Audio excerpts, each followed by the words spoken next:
నమస్తే, నేను సిరి. సో ఇప్పటివరకు చూస్తున్నట్టయితే బాలీవుడ్ రికార్డ్స్ని బ్రేక్ చేసింది మాత్రం మన రాజమౌళి సినిమా బాహుబలి 2 అయితే ఇప్పుడు పుష్ప 2 కూడా రికార్డ్ని బ్రేక్ చేయడానికి సిద్ధంగా ఉంది అని చెప్పేసి కొన్ని వార్తలు అయితే ఉన్నాయి. దానికి తగ్గట్టే మనం చూసినట్టయితే పాట్నాలో జరిగిన ప్రీ రిలీజ్ ఈవెంట్ ఎంత పెద్ద ఘన విజయాన్ని సాధించిందో చూసాము.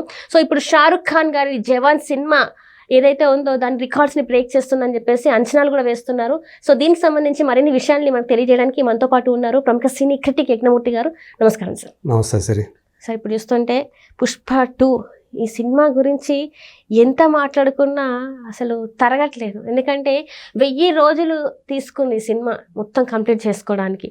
అలాంటిది ఇప్పుడు అసలు సినిమా ఫస్ట్ మేలో ఆగస్టులో అనుకున్నారు. తర్వాత చూస్తే ఇప్పుడు మళ్ళీ డిసెంబర్ 5కి ఫైనల్గా వస్తుందని చెప్పేసి అందరు హ్యాపీగా ఉన్నారు. అట్లనే ప్రీ బిజినెస్ ఎలా జరిగింది ఏంటి అనేది కూడా దాని మీద కూడా లెక్కలు ఎప్పటికప్పుడు తారుమారు అయిపోతున్నాయి.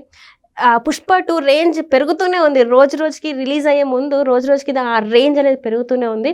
సో ఇప్పుడు జవాన్ షారుఖ్ ఖాన్ గారి జవాన్ ఓపెనింగ్స్ ఏదైతే ఉందో ఆ రికార్డ్స్ని కూడా పుష్ప 2 బ్రేక్ చేస్తుందనే కూడా కొన్ని వార్తలు వస్తున్నాయి. సో మీ అభిప్రాయం ఏంటి సార్? పుష్ప 2 ట్రైలర్ రిలీజ్ అయినప్పుడు 17వ తేదీ పాట్నా ప్రీ రిలీజ్ ఈవెంట్లో ఆ ట్రైలర్ రిలీజ్ అయింది. సో మనం చూస్తూ ఉన్నాం వ్యూస్ ఏ రకంగా వస్తున్నాయో. సో మాతృభాష తెలుగుకు మించి హిందీ ట్రైలర్కి ఎక్కువ మంది పట్టం కట్టడం, అంటే తెలుగులో కూడా మోర్ దాన్ 50 మిలియన్ ఆల్రెడీ చూశారు. సో హిందీలో చూసుకుంటే మోర్ దాన్ 60 మిలియన్ కనిపిస్తుంది. రెండు కలిపి చూసుకుంటే ఇప్పటికే 2 వెర్షన్స్ ట్రైలర్ వ్యూస్ చూసుకుంటే 120 మిలియన్ దాటిపోయింది. సో మరి ఈ పరిస్థితుల్లో అసలు ఎలా ఉండబోతుంది, ఏంటి ఆ మాన్యా ఏంది అని బాలీవుడ్ విశ్లేషకులే విస్తుపోతున్నటువంటి సందర్భం మనం చూస్తూ ఉన్నాం.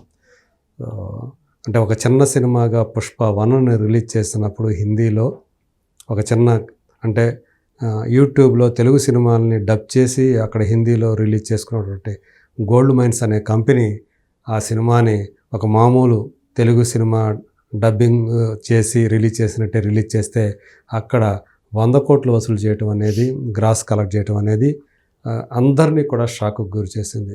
అందుగురించే ఈరోజు పుష్ప 2 గురించి అంతగా ఆతృతగా ఎప్పుడెప్పుడు ఈ సినిమా ముందుకు వస్తుందా అని చెప్పి ఎదురు చూస్తూ ఉన్నారు.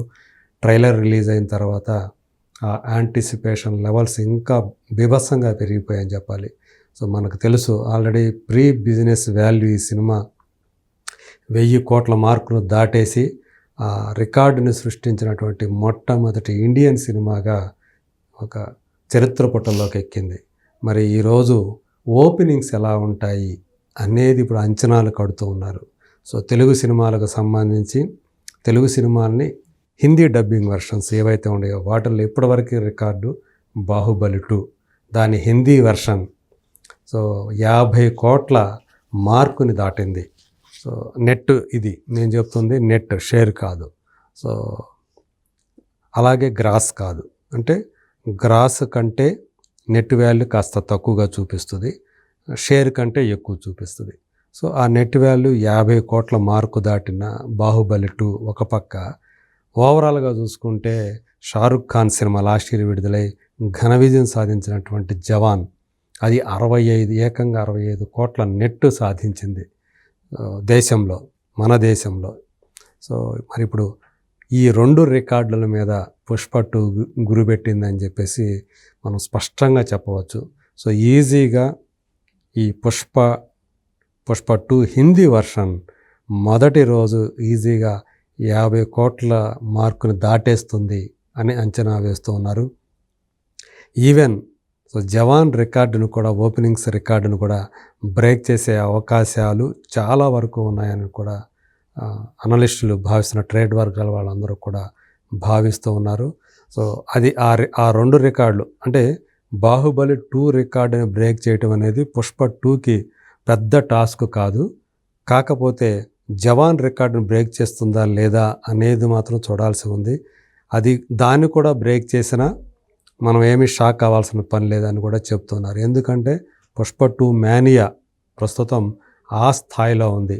సో ఏదైతే పుష్ప అంటే ఫ్లవర్ అనుకుంటేవా అంటే ఈయన గాల్లో గన్ కాల్చి ఫైర్ కదా అంటే కాదు అని చెప్పేసి అనుకున్న వాళ్ళందరూ కూడా ఆయన అనుచరులందరూ చెప్పటం, తర్వాత పుష్ప వైల్డ్ ఫైర్ అని చెప్పేసి ఆయన చెప్పిన విధానం, దాంతో వెనక భన్వర్ సింగ్ షెకావత్ వెనక ఉన్నటువంటి వెహికల్స్ బ్లాస్ట్ అయిపోవటం, సో భూమ్ అంటూ ఒక బ్యాక్గ్రౌండ్ సౌండ్ రావటం, ఇదంతా కూడా నిజంగానే అలా ఒక బ్లాస్ట్ అవుతాయి. ఆ రోజు పుష్ప 2 రిలీజ్ అయిన రోజు ఏదైతే December 5th ఉందో ఆ రోజు బాక్సులు అలా బ్లాస్ట్ అవుతాయి అని చెప్పి బాక్స్ ఆఫీస్ బాక్సులు బ్లాస్ట్ అవటం ఖాయం అని చెప్పేసి అందరూ కూడా సో భావిస్తున్నారు. ఎందుకంటే ఇంకొక డైలాగ్ కూడా ఉంది అందులో,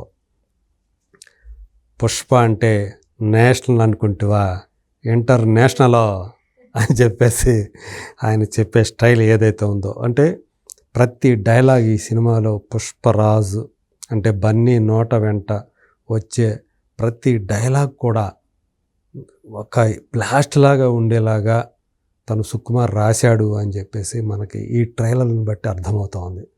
ఖచ్చితంగా సుకుమార్ అలాగే అల్లు అర్జున్ కెరీర్లో వాళ్ళ కెరీర్ మొత్తాన్ని కూడా పుష్ప 1 మార్చిందని ఇప్పుడు చెప్పుకుంటూ ఉన్నాం. కానీ పుష్ప 2 తోటి వాళ్ళ దర్శకుడిగా సుకుమారు, నటుడిగా అలాగే ఒక స్టార్గా అల్లు అర్జున్ ఆయన స్టేచర్ ఏదైతే ఉందో అది అసలు మొత్తానికి రూపురేఖలే మారిపోతాయి ఈ సినిమాతోటి అని అనిపిస్తూ ఉంది. సో విశ్లేషకులు అందరూ కూడా, అంటే ఇండస్ట్రీ వర్గాలు కూడా, అంటే కేవలం తెలుగు వాళ్ళే కాదు, భారతీయ చిత్ర పరిశ్రమకు సంబంధించిన వాళ్ళు ఎవరైతే ఉన్నారో, సెలబ్రిటీలు కానివ్వండి, లేదా విమర్శకులు కానివ్వండి, విశ్లేషకులు కానివ్వండి, ట్రేడ్ వర్గాల వాళ్ళు కానివ్వండి, ఎవరైనా సరే పుష్ప 2 అనేది మనం అంచనాలు కట్టలేము, అది ఏ స్థాయి బిజినెస్ చేస్తుందని చెప్పేసి. ఆల్రెడీ మనకి నార్త్ అమెరికాలో ఇంకా రిలీజ్కి ఇంకా చాలా టైం ఉంది, కానీ ఇప్పటికే $1 million దాటేసినాయి దాని ప్రీ టికెట్ సేల్స్. సో కాబట్టి పుష్ప 2 అనేది ఓపెనింగ్స్ పరంగా చూసుకుంటే సో ఖచ్చితంగా ఒక సరికొత్త రికార్డుని తెలుగు సినిమా పరంగా, అంటే హిందీలోకి డబ్ అయినటువంటి తెలుగు సినిమాల పరంగా సరికొత్త రికార్డుని సృష్టిస్తుంది. బాహుబలి 2 రికార్డుని చెరిపేస్తుంది అనేది ఖాయంగా కనిపిస్తోంది. జవాన్ దాని రికార్డును కూడా, ఆ రికార్డులు కూడా ఇప్పుడు ప్రమాదంలో పడ్డాయి. ఓపెనింగ్ రికార్డు అనేది కూడా ప్రమాదంలో పడిందని చెప్పేసి ట్రేడ్ వర్గాల వాళ్ళు అంచనా వేస్తున్నారు. సో చూడాలి మరి December 5th ఏమవుతాయి, ఈ రికార్డులన్నీ కూడా చల్లా చెదురైపోతాయి అని చెప్పేసి భావించడానికి ఎక్కువ ఆస్కారం అయితే కనిపిస్తూ ఉంది. ఆ ట్రైలర్కి వచ్చినటువంటి అమేయమైనటువంటి రెస్పాన్స్ ఏదైతే ఉందో దాన్ని బట్టి చూస్తే. Right sir, thank you so much sir. Thank you.